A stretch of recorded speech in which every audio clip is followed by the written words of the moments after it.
Dernière vidéo de correction du test sur le monohybridisme simple réalisé en classe.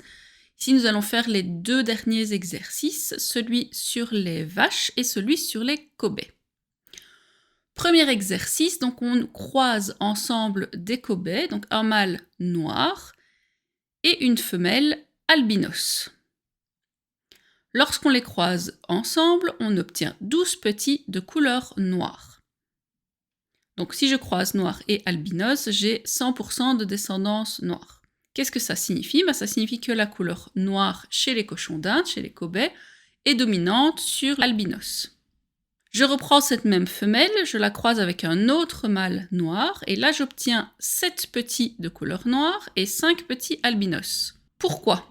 Alors on sait que le noir est la couleur dominante, ce qui signifie que l'individu noir peut être homozygote, grand N, ou hétérozygote, grand N, petit a. Et bien dans ce cas-ci, cela veut dire que le premier mâle était homozygote et le second hétérozygote. Pourquoi? Si on prend notre mâle noir, grand N, et qu'on le croise avec la femelle petit a, on obtient donc 100% d'individus grand N, petit a. Si maintenant je prends un individu hétérozygote, noir, donc grand N, petit a, avec cette femelle albinos, vous voyez que là on a 50% de chances d'obtenir des petits albinos et 50% de chances d'obtenir des bébés noirs. C'est donc plus ou moins ce que l'on obtient ici dans les résultats. Comment préciser donc les génotypes des parents? Eh bien ça signifie que le premier mâle était grand N, la maman petit a, et que le deuxième mâle était grand N petit a et la maman toujours petit a.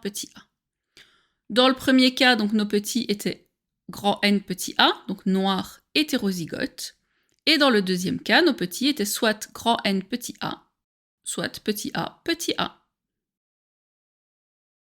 Dernier exercice, donc, nous croisons un taureau sans cornes avec donc 3 vaches différentes. Une avec des cornes, qui donne un bébé à cornes, une avec des cornes qui donne un bébé sans cornes, et une comme lui, sans cornes, qui donne un petit à cornes. Dans le premier croisement, on a donc un sans cornes croisé avec un cornu, qui nous donne un bébé avec cornes. Ça ne nous aide absolument pas à définir quel est le gène dominant. Même croisement, sans fois avec, et ça nous donne un bébé sans cornes. Ça ne nous aide donc toujours pas à savoir ce qui est dominant ou récessif. Par contre, dans le troisième croisement, on a 2 individus sans cornes qui donnent un petit à cornes.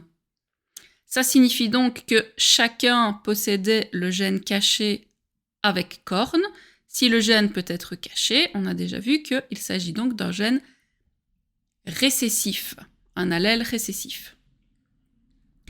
L'allèle sans cornes domine donc sur l'allèle avec cornes. Notre taureau ici est obligatoirement hétérozygote. S'il avait été homozygote sans cornes, tous ses petits, évidemment, auraient été comme lui, sans cornes. Donc ici, il fallait absolument qu'il possède le gène caché, donc avec cornes. Il est donc grand S, petit a.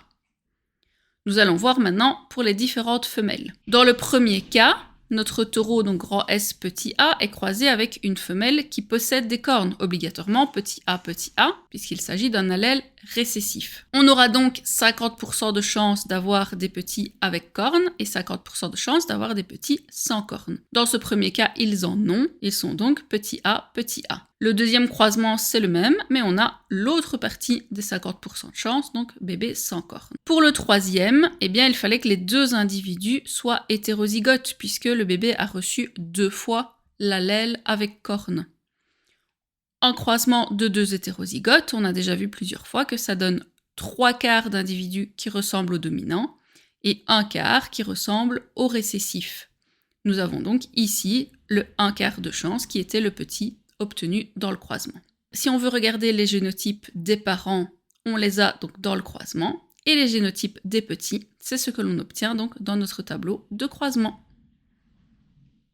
Si vous avez des questions, n'hésitez pas à me les noter en commentaire.